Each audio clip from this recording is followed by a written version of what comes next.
Thank you for joining us for another episode of the Insurgency Knitting Circle podcast. If this is the first time you're seeing my ugly mug on YouTube, it's because we are trying to record this. So, welcome. Um, okay, we have got our inner circle joining live via Discord. They can hear my voice and they're communicating with me via text, and we are good to go. As I said, thank you for joining us for another episode. Tonight's episode is going to just be a grab bag. So I have a list of topics on my notepad here. We're not going to do a big preamble. I did want to take a minute and give a shout out to a couple of our users, or a couple of our listeners and guys that have been a part of the community for a long time and have contributed a ton to our community. So I wanted to tell them thank you personally and give them a shout out because these guys just had babies. So we had the first couple of IKC tribe babies born recently. So Bubbers and your family and your child, um, welcome to the world, little man. Um, can't wait to meet you guys or meet you in person. So congratulations, Bubbers and your family, as well as a clever alias. Um, I'm super excited for you guys, man. Congratulations, brother. I hope that Chelsea, not Sarah, is feeling great and, that the baby's doing well. And he's actually on the Discord listening live right now. So just wanted to give you new dads a shout out, say that I am stoked for you guys. I am so happy and I cannot wait for you guys to experience everything that there is to experience being a dad and bringing a new life into this world, man. I am so unbelievably excited for you guys that I can't express it.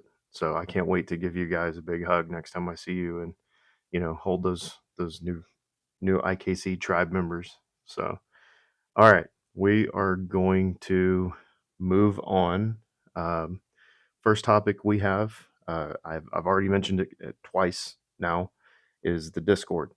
We have a private members only Discord. When you support us via Subscribestar, you instantly get invited to the Discord, and it is amazing. I spend a lot of time there day to day, even when I probably should be spending more time producing content and recording.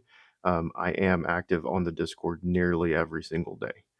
So even if I'm not taking an active role, I'm checking messages and at least staying caught up on what we're doing there. So we um, have several really good channels. We have a I Need Help channel where you can literally post I need help and say what it is you're working on and the width and breadth and depth of expertise of the people that are associated with this show that are in the inner circle. There's somebody I can guarantee there's somebody who can get you a knowledgeable answer or answer you directly pretty quickly.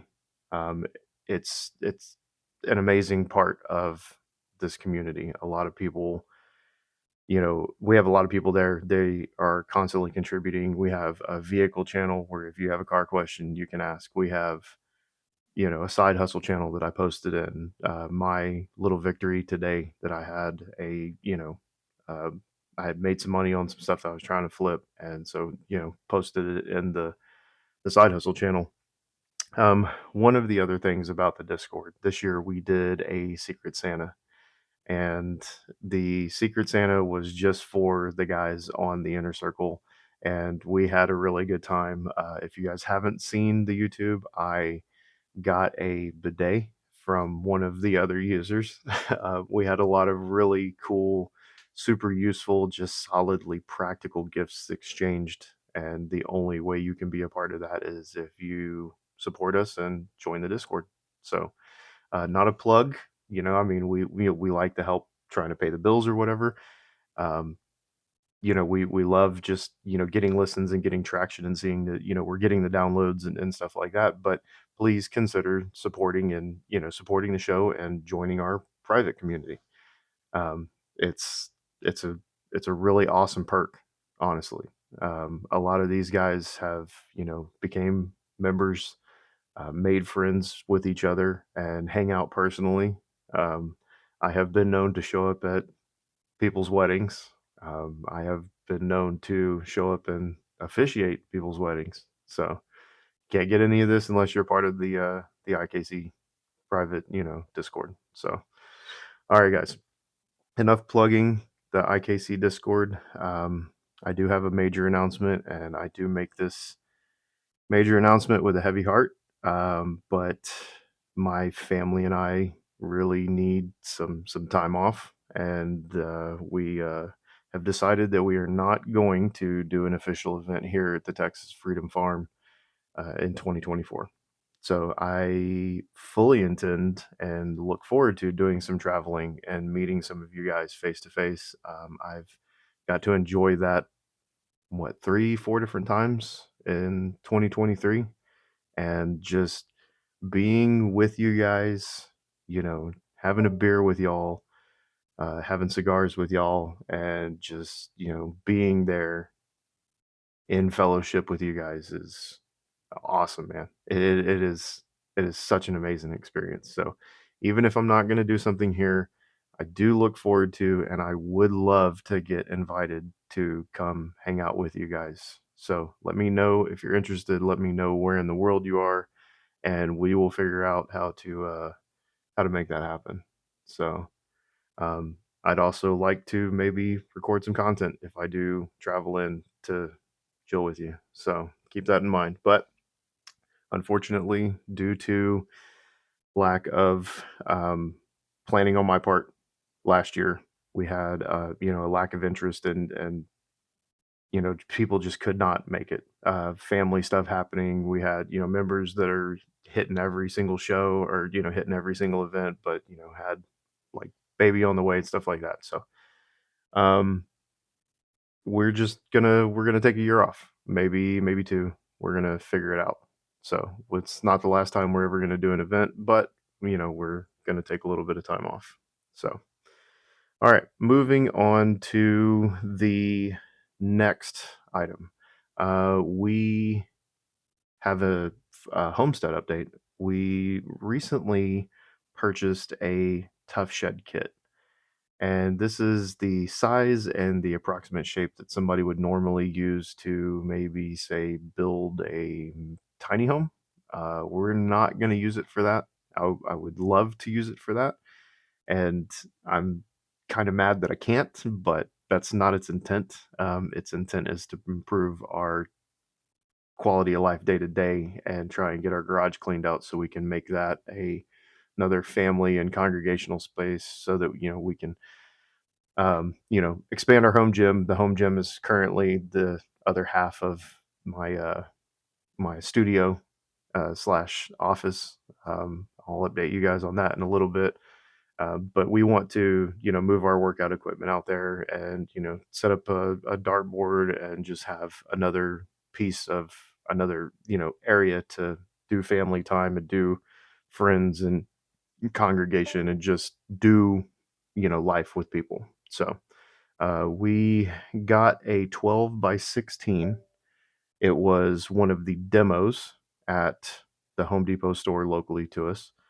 Um, we bought we got a discount for buying the demo. But what I didn't know was everything that was going to have to happen to get that building to our homestead. So it was free delivery within 30 miles. We actually ended up being within almost 2 miles of the cutoff. So free delivery within 30 miles, we got, a 10% discount.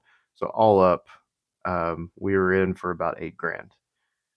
It took almost 2 weeks for this thing to get delivered because we've had some wild weather here in Texas. What they didn't tell me is that to move a 12 by 16 building with a barn style peak roof that's, assembled as 14, 15 feet tall, is that they're going to have to take half of it apart.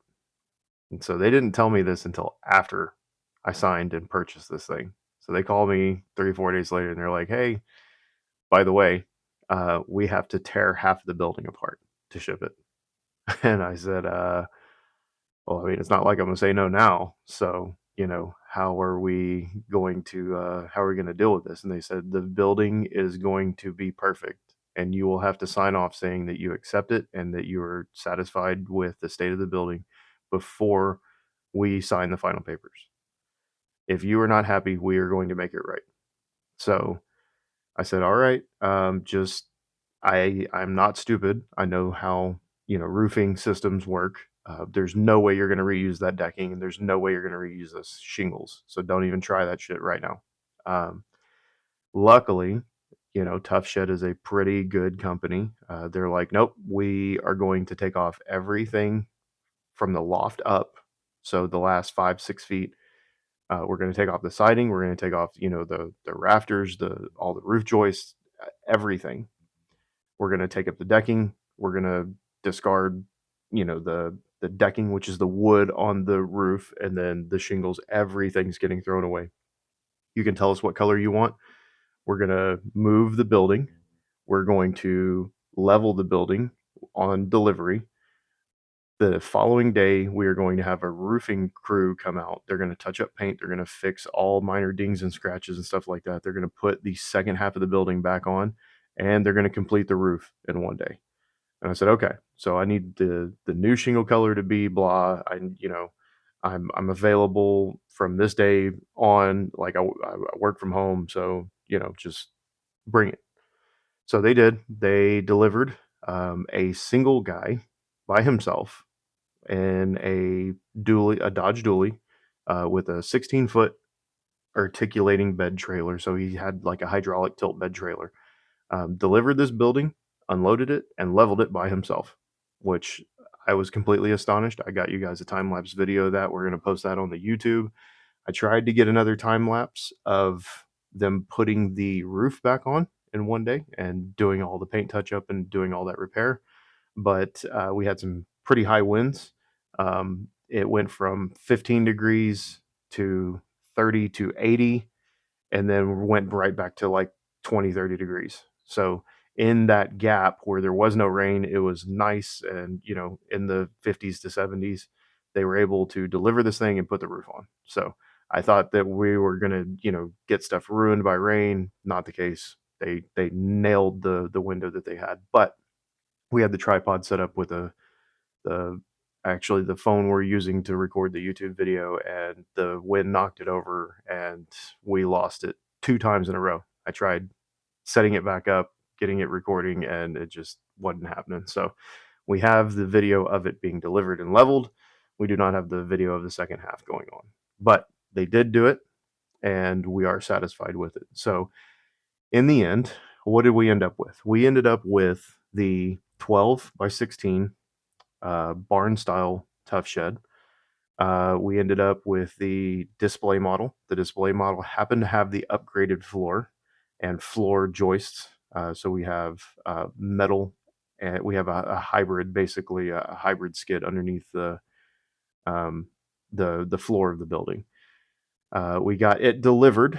We got to get a new roof. We got to get everything resealed and recaulked once it was, the roof was put back on. Leveled, and basically that entire package we got for 8 grand, which was pretty much a steal. We got super lucky on that, which is why I bring this up. A lot of you guys want to, um, uh, kind of do the mini house thing, right? Um, if you happen to fall in the specific, situation where I was, where you're less than 30 miles from the store, they have something that you want to build out. It's been there for a while. You can get it on a deal and get it delivered to your house and probably save a ton of money versus saying, "Hey, I want a shed kit like this, deliver it to my house, and then have somebody, have an installer come out and build it." Because that's the other part, right? Is my building was already built.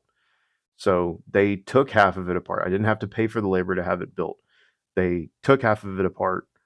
I didn't have to pay for the labor for them to put that back together, to ship it here, all that stuff. So again, when I say try and buy a 12 by 16 Tough Shed with the, the barn style roof and get it for less than 8 grand, it ain't gonna happen, right? So, um, if you guys want more information on that, or you want to, see if I can possibly help you figure out that hack and if it's going to be, an applicable scenario to you, I would love to try and help you with that. Shoot me an email, info@ikcpodcast.com. If you can't figure out all these things on your own, you can always go to a Home Depot or a Lowe's and talk to them and say, hey, what are the parameters? If I buy this, display building, what all is included and stuff like that. But yeah, it puts the idea and it puts the project of maybe building a mini cabin more financially within reach, right? Because you see guys that are like, well, I started out with a a shed um, a shed skeleton, right? Basically started out with the shed bare bones and bought the building, and they're 10, 12, 14 grand, 15 grand for the shed kit before they even start building it out to a mini house. Where again, we got ours for 8 grand. So it was a hell of a deal. It was a hell of a deal before any of the stuff that I just mentioned, the labor, the new roof, the delivery, the all that stuff being included. So it was a hell of a deal to begin with. But when you add all those things together, it, really makes you sit up and take notice. So uh we are going to move on. Um, let's see. Let's do something you're probably not thinking about. Um, recently, and you'll be able to see from the YouTube. I am a tattoo fan. I do collect uh, pieces of art. I do have several tattoos. I also have a voice that is going pretty hoarse because I'm sitting here talking. All right, we're good to go. Um, I recently got a tattoo, and I'm kind of saying this as a PSA because I messed up. Um, I got a new tattoo.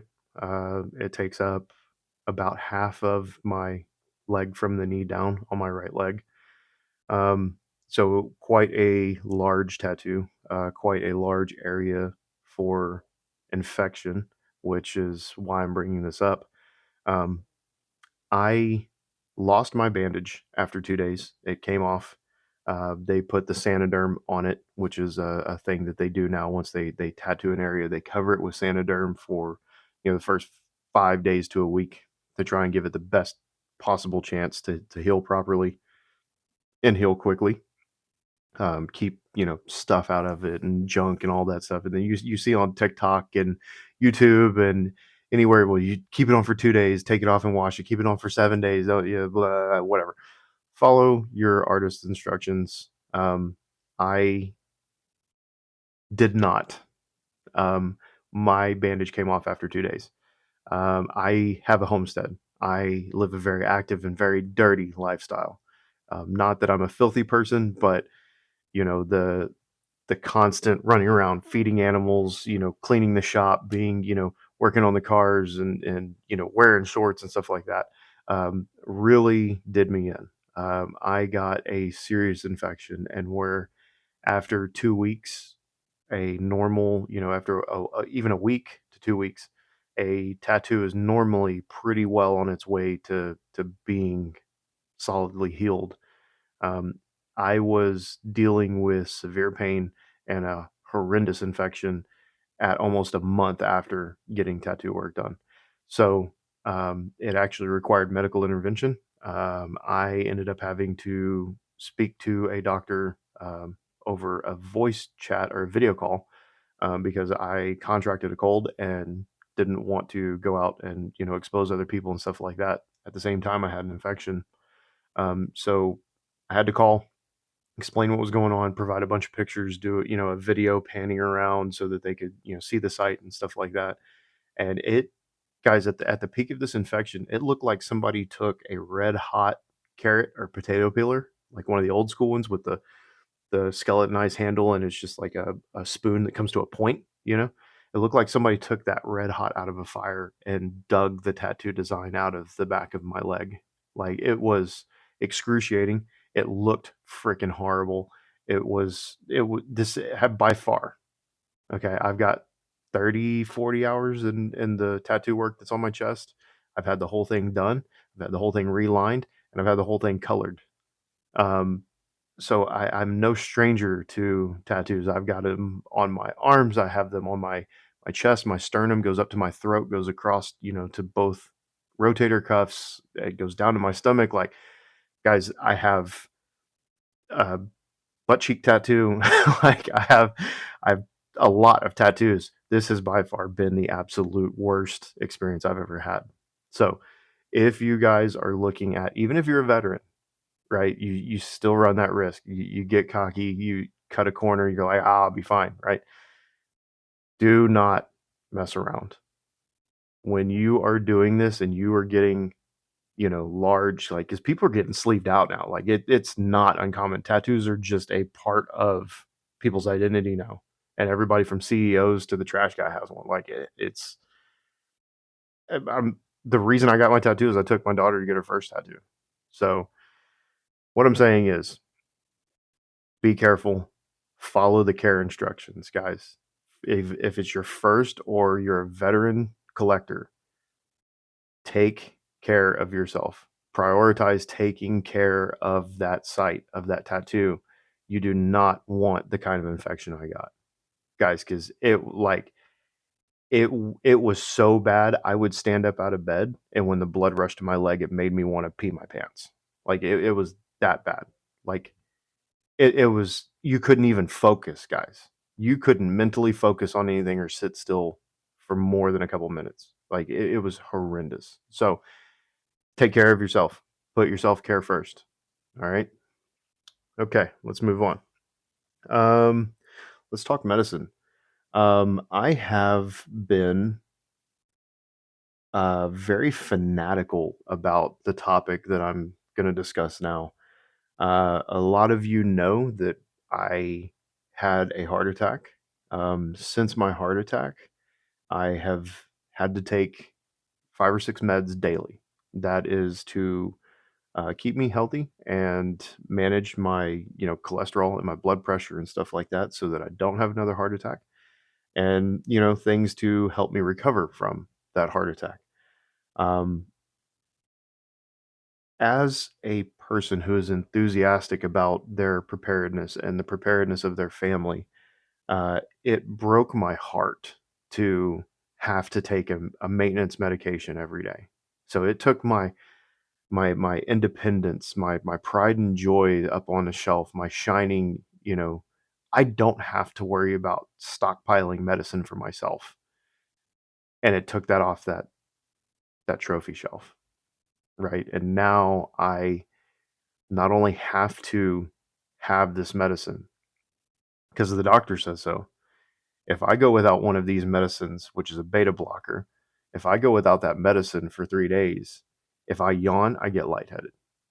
If I go without it for 2 or 3 days and I get really upset, I will pass out, right? Because, like, it's meant to suppress my blood pressure and my pulse rate and stuff like that, not let it get out of hand. So it's pretty important that I take these medications every day. And it's pretty important to me that I do not run out. So, as a, oh, I hate this word so much. As a prepper, it's pretty damn important that I keep that stuff around. So I was thinking to myself, how in the hell do I stockpile, right? How do I get more, right? And it's like, okay, well, 15 to 20 days early, you can refill.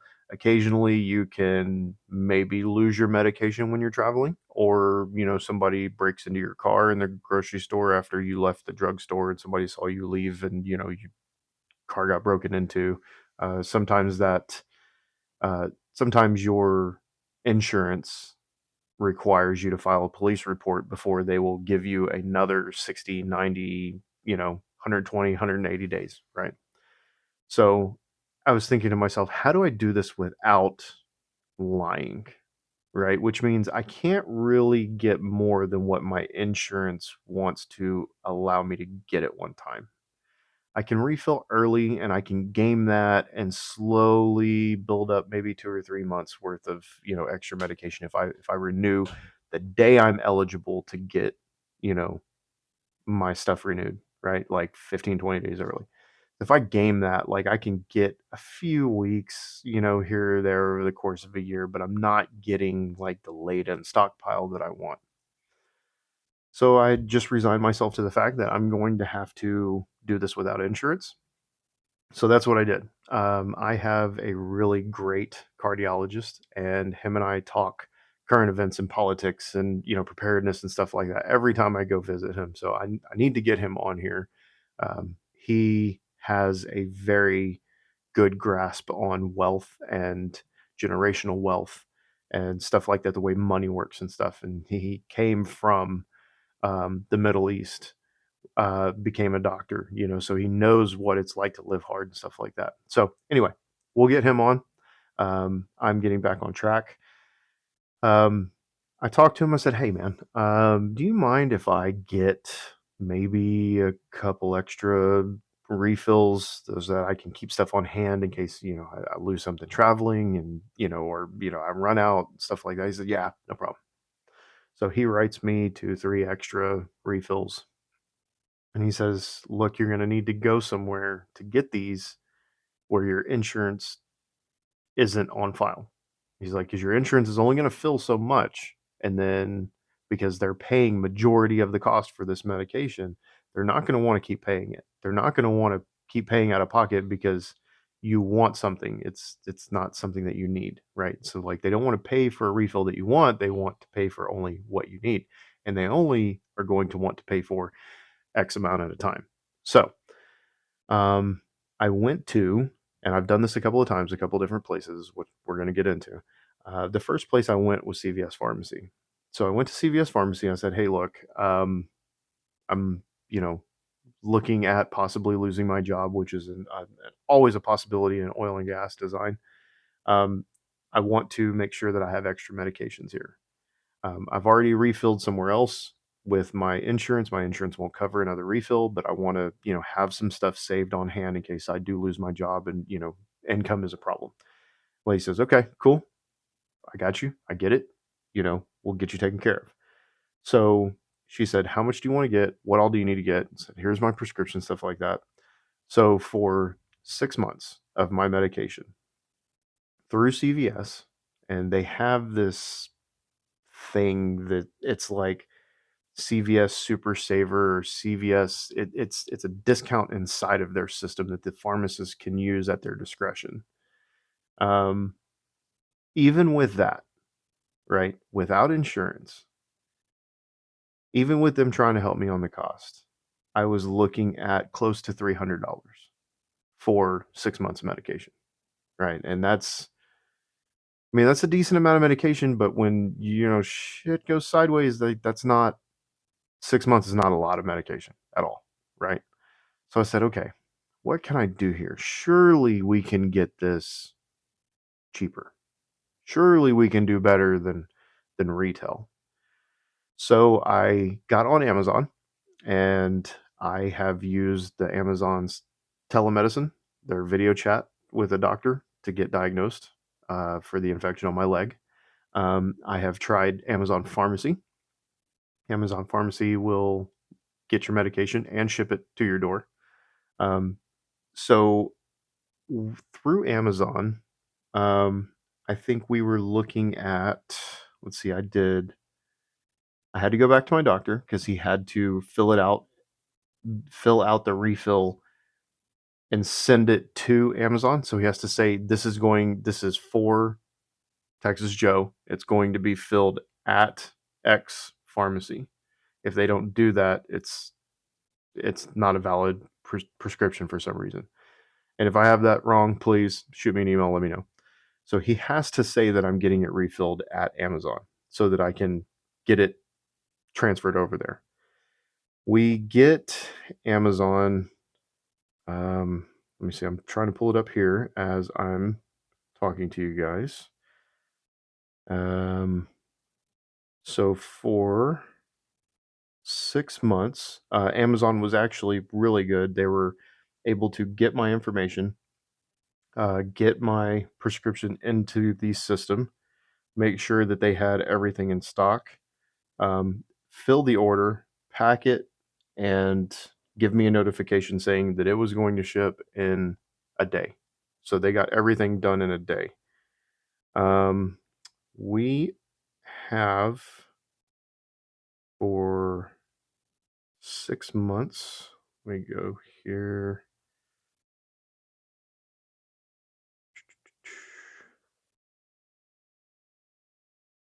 Um, for my prescriptions, we are here without insurance. We are just shy of, let me see, about 180 bucks. Actually, less than that because I have um, a revolving prescription with Amazon. So for 6 months through Amazon without insurance, delivered to my door, I don't have to get up off my butt. I don't have to go anywhere. 6 months of medication, no insurance, no Gold RX, any of the discount programs, any of that. We are less than half retail through Amazon. Now, I know how people feel about that. I know that there's a lot of people who are not super happy about, dealing with Amazon and, giving Amazon business and Amazon is the devil or whatever. But listen, when it's half retail to get 6 months medication, do that. When you don't have to leave your house to get a cycle of doxycycline for a serious infection, do that. Guys, it's cheap. You have the buying power and the supply chain power and purchasing power of Amazon cutting. Guys, I just literally over $300 at CVS for 6 months. Amazon was like 140, 160 bucks. Half of retail. That is worth checking into. So Amazon has One Medical. Amazon has uh, pharmacy. These are separate. They're linked to your account, password protected to your Amazon account. So if you have multiple family members using the same Amazon account or whatever, you set your PIN. It asks you to log in to Amazon Pharmacy. You log in with your PIN, all of your medical information, all of your, revolving door prescriptions. They're all listed right there. You just say, "Hey, I want to renew. Hey, I want to renew. Hey, I want to renew." Um, but the other great part about Amazon is that they have a search feature in the main Amazon account where you can limit your search by FSA and HSA eligible items. So you can buy things like bandages, you can buy things like blood pressure cuffs, you can buy things that you're going to use in a preparedness situation or on a homestead, right? You can use those and you can limit them just by FSA and HSA eligible purchases if you have one of those cards. And you can make purchases on Amazon for those eligible items with those cards, right? So the thing is, if you don't have one of those cards and you don't know, if you try and use an FSA or an HSA eligible, or you try and use one of the spending cards on something that's not eligible, you can be penalized for that. Uh, because you're using stuff that's not supposed to be involved in, like purchase tax and stuff like that, sales tax. So that's why you have the eligible items and you have the eligible item search parameter in Amazon. So, a couple of really good tips there. I hope that you guys find value in those tips. I know that I sure did.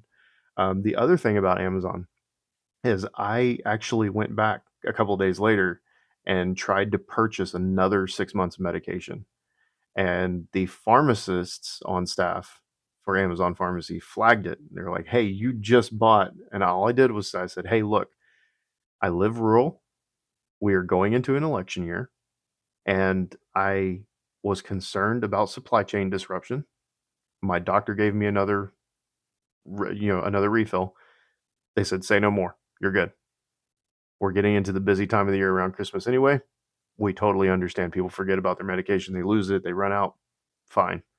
Sent me another 6 months. So I have laid in over a year of my medication in the safe, not even having to use insurance, paid out of pocket, Yeah, I actually paid with the HSA card, but you know, still. So, guys, if you guys are struggling, right? Not even if you want to save money and be better prepared. If you are struggling, one of the lowest cost places that I found to buy my medication is through Amazon Pharmacy. Um, People are like, "Hey, go to contact a pharmacy in Canada, outside the U.S." Let me tell you guys, do not do that. They wanted quadruple what I got my medicine for. They actually wanted 2.5 times retail to get it from Canada. I tried contacting a few people that travel to Central and South America. I have not got that to pan out yet. When I get an update on that, I'd be happy to share it with you guys. In fact, I'm looking forward to sharing that with you. So, all right, we have pretty much beat this horse to death. We're going to move on. Let's see what we got up next. Um, oh, automation priorities. So recently, we have been encountering um, a lot of cold weather. Even other people were, getting it in the northern parts of the United States. We were talking about on the Discord. They were getting winter weather a long time ago, and it brought up a point of, um, what are your priorities on a homestead, right? What are your automation priorities? What's your hierarchy? And so for me, I wanted to just kind of bring that up and give you guys my 2 cents on that. The first thing that I'm going to do in my infrastructure is going to be safety and security. We have, and it's not just me. I talk to the guys in the Discord, and we have the problem of predators trying to get in and kill our animals, right? So the first box for me on automation, like my chicken coop, was to automate the door so it opened and closed and the chickens were safe. So safety and security from an automation standpoint is going to be first for me. Um, the second one for me is going to be food. I'm going to try and automate the food system as much as I can. Um, Food, well, I take that back. Food is going to be second for me, or third for me. Water is going to be pretty second for me because you can go a little ways foraging. You can go a few days, scratching the ground and eating off the ground or whatever. But down here in Texas, if you don't have the water, man, you're done. You're donezo in a couple of days, right? Like it's just too tough. Other places where there are, better water resources, more steady water resources, something like that, food might be your first priority. Um, is for me, the water and safety and shelter. You got to have somewhere to get out of the heat. You got to have somewhere to get out of the cold. You got to have somewhere something's not going to run up and eat you, and then you have to have water. Um, Depending on where you are and what climate you're in, that might be different, right? So you might be putting safety and security, having to put up heat lamps or something to keep your animals warm or whatever. But while you're focused on that, their water source freezes, right? So you're looking at, a base heater or a tank heater or something like that. I'll give you guys a couple of hacks. There are heated pedestals for your chicken waters. They go under, they plug in, you know, keep it above freezing, right? So you can get those off Amazon from 30 to I think $70, depending on what size and type you buy. Um, the seedling heat mats are a great thing to buy, not during springtime, because everybody's trying to buy them and order for sprouting their seedlings and stuff like that. So midsummer, late fall, um, seedling heating mats, reptile heating mats that stick to the side of a glass terrarium. Those can also work stuck to the side of a water trough. These submersible glass tubes that are for fish tank heaters that monitor, they will keep um, uh, like 300-gallon tanks, 100 to 300-gallon tanks. They will keep them thawed enough to where animals can get water, right? They don't use a whole lot. I mean, when you start looking at purpose-built tank heaters, they get big, they start to consume a lot of power, and they are sometimes expensive to maintain. Everything that we're talking about now is sub $50. You can find an option for sub $50. So maybe that is something that you automate on your homestead to keep, your animals safe, secure, and well fed and well cared for, right? As far as food automation with the chickens and the goats and stuff like that, I like to do big 4-inch, 3 or 4-inch J tube style feeders. I can Each one of my feeders I can put a sack and a half, so 75 pounds of food per J tube feeder, and it's just a gravity feed. With the homestead automation, I've found that it is keep it simple, stupid. Literally, like that is the absolute best piece of advice I can possibly give somebody is keep it simple. When I'm automating the water systems, I'm using Orbit inline hose timers. They just screw right to the hose bib or to the end of the hose if you've got water running a long distance and you want to control it at the end location. Just put the timer on the end. It's not a big deal. So the more simple that you can keep your automation systems within a homestead system, the less points of failure you're going to have, and you will thank yourself. You may not get the usability of a highly customized, you know, system like for like a really high end garden, right? But you don't need something like that for animal systems, or maybe you do. I can tell you one thing, that when something like that breaks or malfunctions, some people don't even know where the manual is to know how to work some of those irrigation timers and stuff like that. My simple hose timer, if it breaks, I take it. I've got half a dozen of them sitting on the shelf. When they come up for a deal on Amazon, right? So when you go to buy something on Amazon, you're looking at its price. You scroll down, you can buy in great condition, very good condition used for a fraction of the price. Every time one of those stupid timers goes on sale for 15 or 20 bucks, I buy it. I buy it and I keep 6 or 7, half a dozen of them sitting on the shelf. Same thing with float valves for my water troughs. Float valves, they're like 10 bucks tops. I've got half a dozen sitting out there. Not a big deal. Now, when you start talking about the automation system to open and close the chicken coop door, I literally had to have somebody go put physical eyes on the chicken coop every single day just to tell me whether or not there was a malfunction or a problem. And for those of you who don't believe me, reach out to Pat at Uncensored Tactical. He lived here. He was telling me every couple of days, hey, something's broken. Hey, something's broken. It's the life of, dude, it's the life of living on and owning a homestead, right? So, um, it's never a bad thing when you are looking at automation and infrastructure on a homestead. Try and do your planning first, right? There are a ton of times when there's a free horse or a free goat or a free cow, right? Half the animals on my farm are free animals, baby. Straight up. As a homesteader, you want those assets, right? You're like, I do not have to expend the money to purchase that piece of livestock. Bring it on. Bring it on. Make sure that you prioritize infrastructure and automation over free animal opportunities. You will thank me later. All right.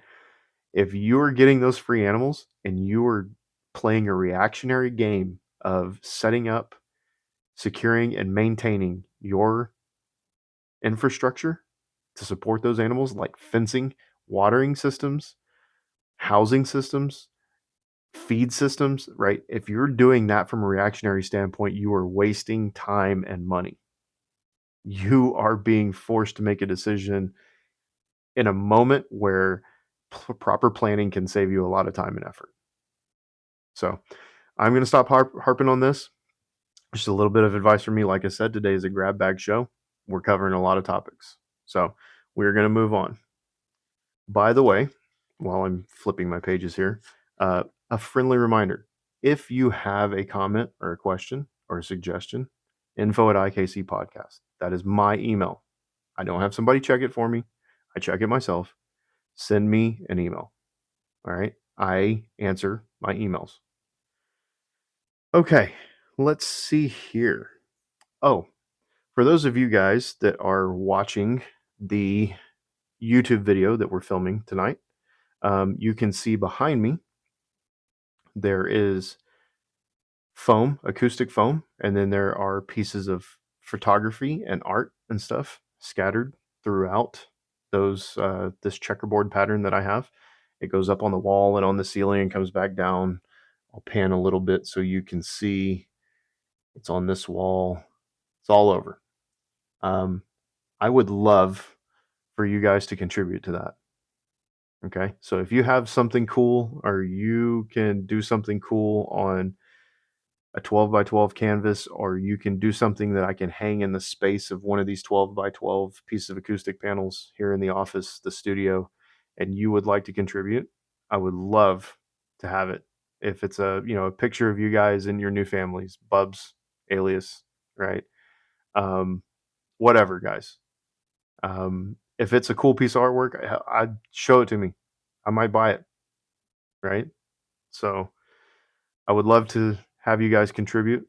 I have pictures of trips that I've taken to meet you guys in person and stay and hang out with y'all. And several of those pictures are going to be turned into prints.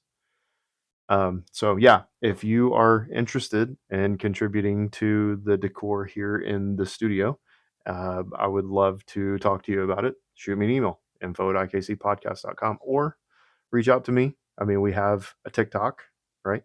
At IKC Podcast. We have two different Instagrams. We have Freedom and Farmsteading and IKC Podcast on Instagram. We have a YouTube, IKC Podcast, right? You're watching the video here, or you're listening to the feed. Reach out to us. I love to hear from you guys. I love to talk to y'all. I love to know that my voice is getting out and making a difference.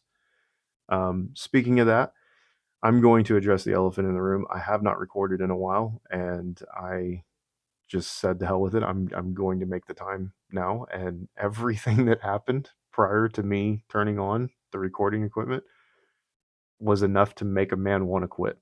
Just cry, throw his hat on the ground, and just say to hell with it and give up. But sticking to it, right? Following through. The reason I always ask to let us know or let me know how I'm doing, reach out.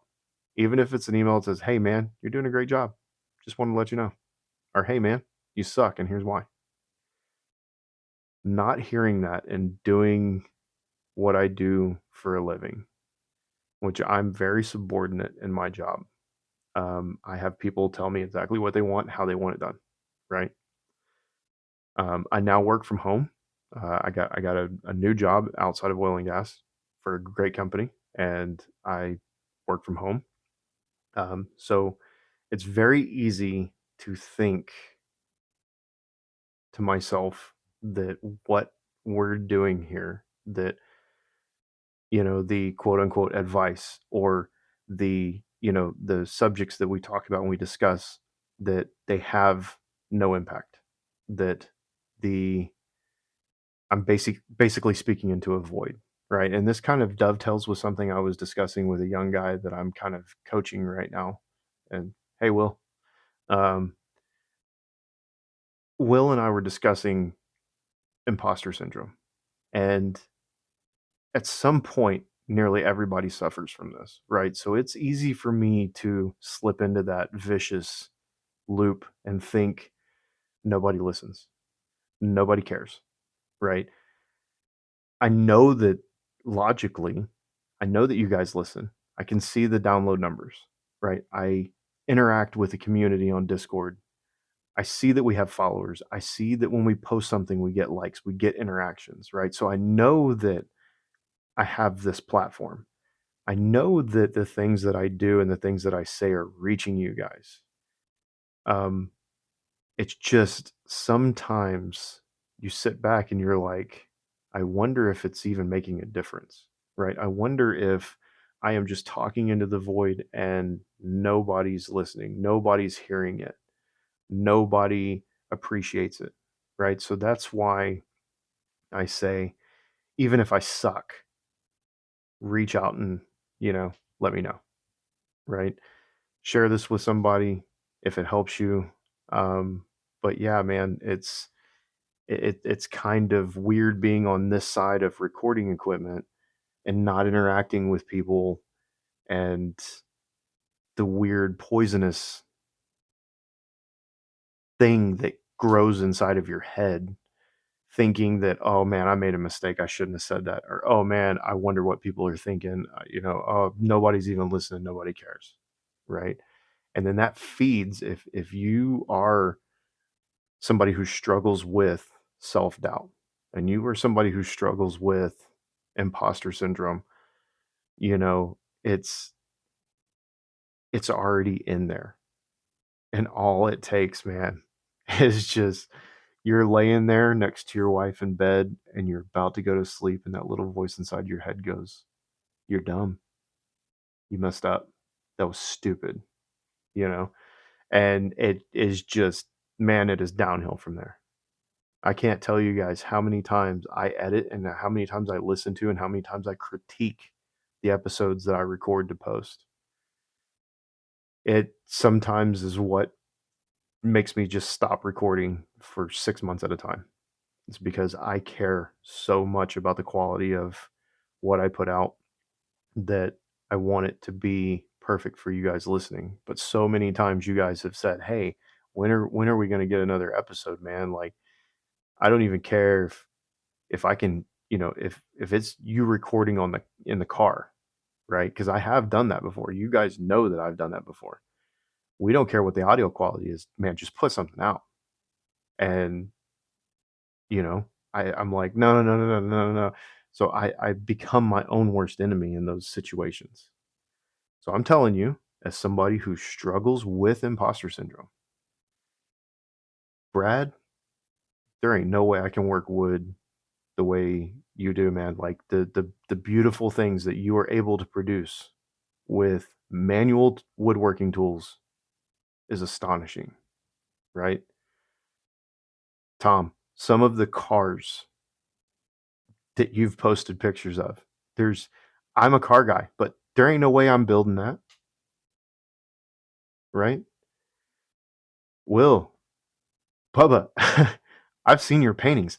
I have one of your paintings right here in my office. It's just not the right size to hang on the wall, but I have one of your paintings right here, buddy. There's no way I could paint that. Okay? You guys listen to me. Do not listen to that little voice of imposter syndrome. Okay? And I need to take my own advice because I succumb to it and I don't talk to you guys. I don't turn this microphone on for 6 months. I don't blame most of you guys who have fallen off of supporting us on the Subscribe Star because I'm not giving you what you pay for. So I'm just as guilty. But I'm telling you right now, those of you who I called out by name and those who I haven't, you are good at what you do. Okay? It's why you do it. It's why you choose to do the things. And it's funny, it's the things we choose to do, the things we're passionate about that cause the imposter syndrome in us, right? Like every single one of those dudes I just called out, the imposter syndrome stems from something that they love to do, something that they are knowledgeable and passionate about and can talk on and can teach and can do all of these things. And it's the self doubt that says, no, you can't. You're wasting your time. You're not as good as you think you are. Everybody's going to laugh at you. They're going to think you're stupid. And it's bullshit. Absolute BS. Do not give in to it.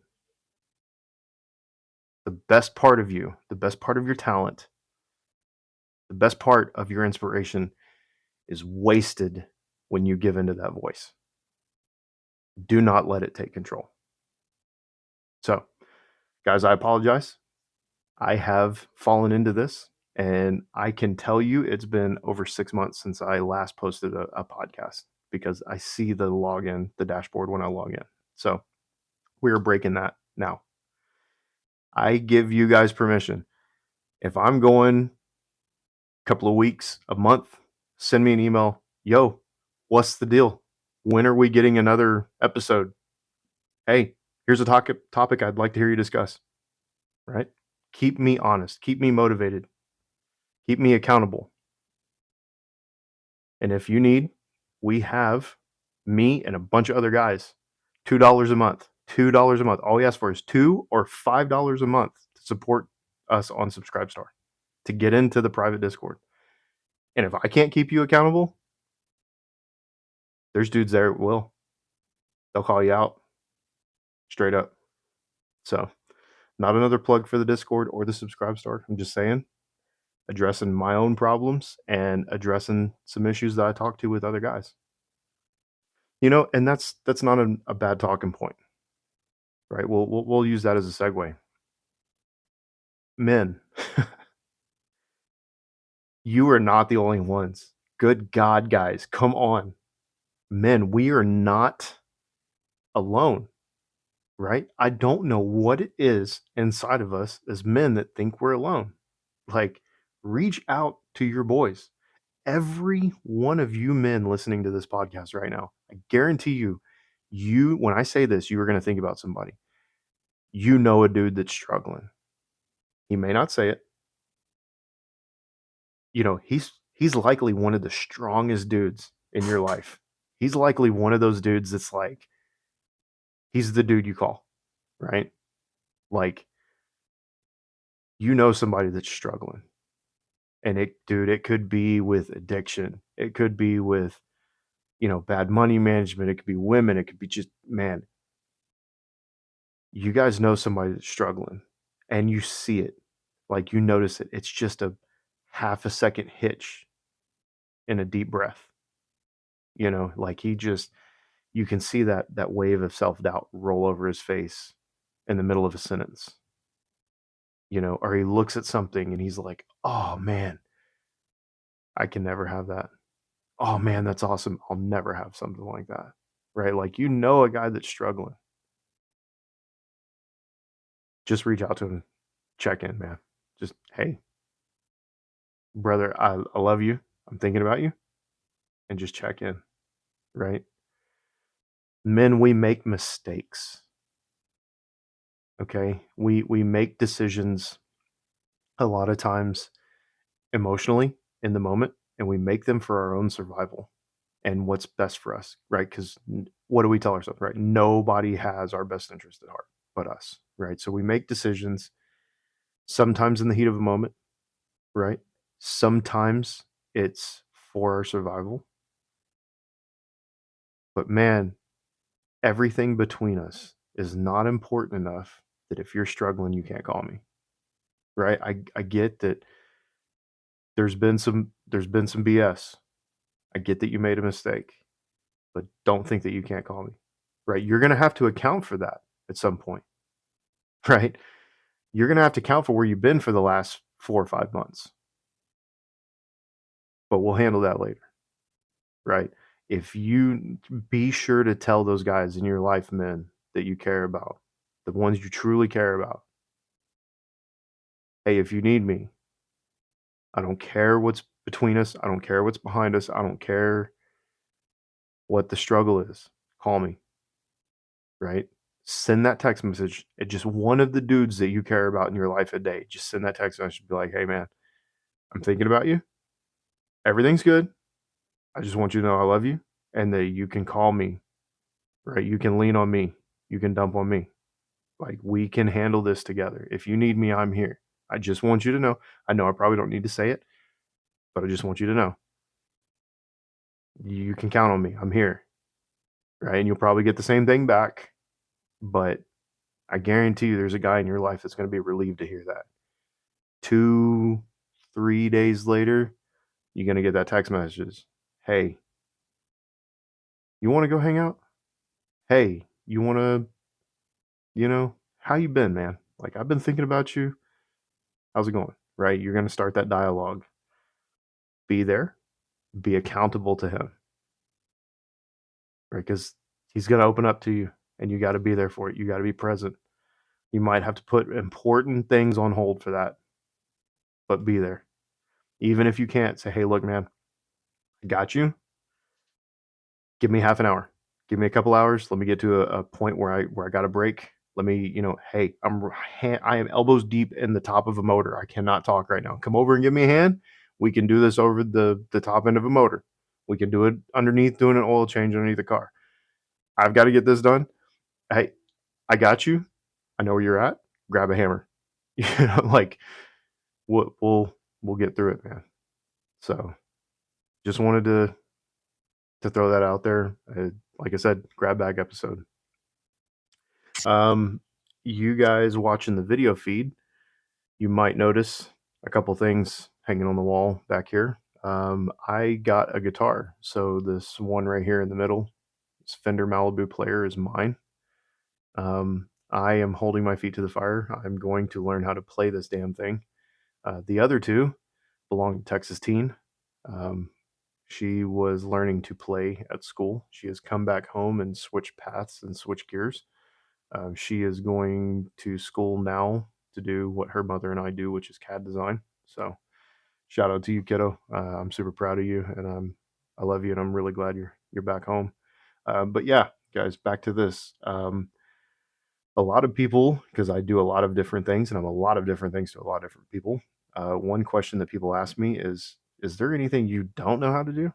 Yep. So that right there, I don't have a clue how to do. I bought a $400 guitar. I got it on a deal, so I didn't pay full price for it, but got me a guitar. I don't know how to play it. I don't even know how to tune it. But I'm gonna learn. Right. I'm gonna learn with one of those guys that I was just telling you about. One of those guys I check in with, and it doesn't matter how much time or space is between our check-ins. I can always call him and say, "Hey, brother, I need to unload some stuff. Like I'm carrying some weight," and he takes the time. So you guys have actually heard him on the show when we did the Deep Roots episode. Tyler Tillman.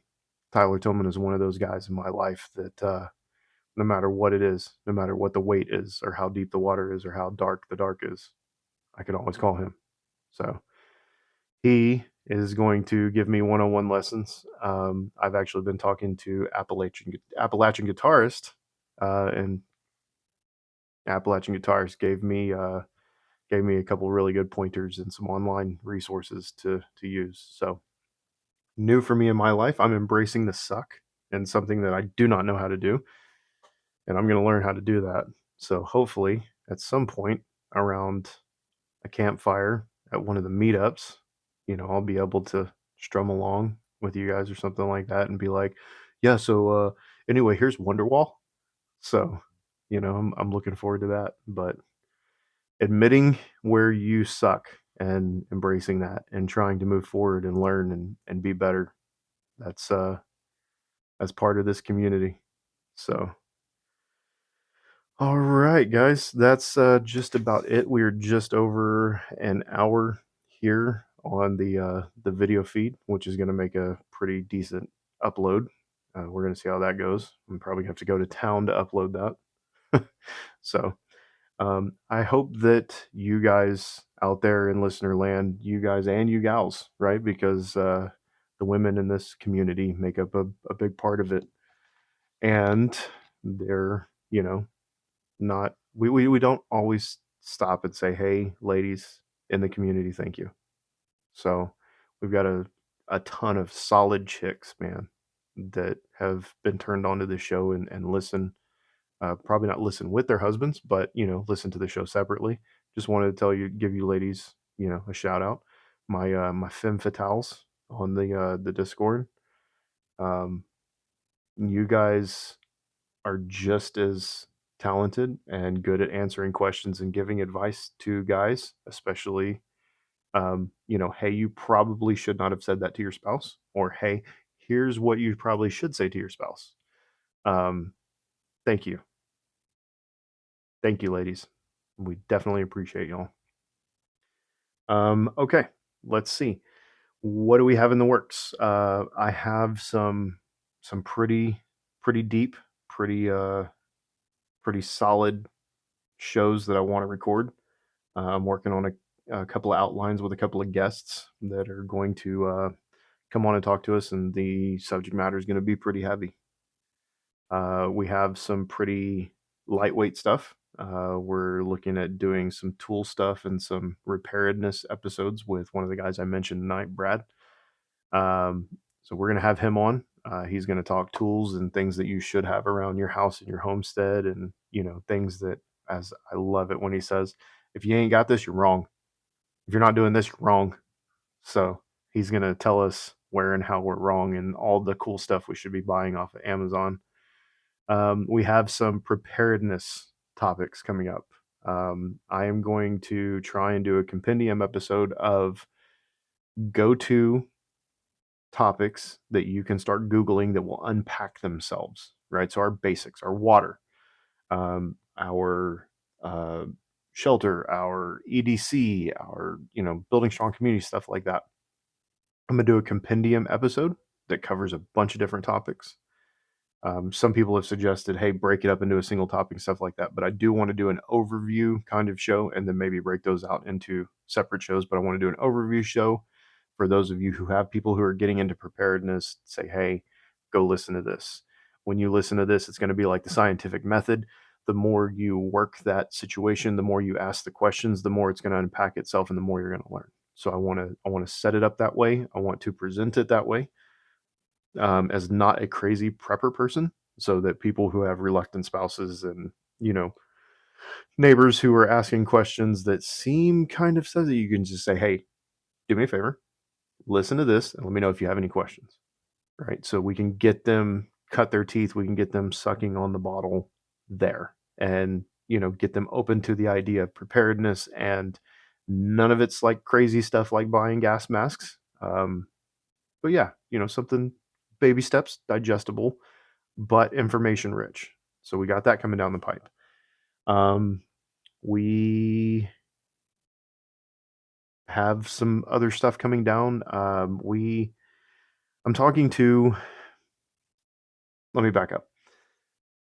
I am purposefully looking for content from strong women who do it on their own. Because I was raised by my mother and my grandmother, I love to hear stories from women who are self-made. Right, like we had Acacia Davis come on.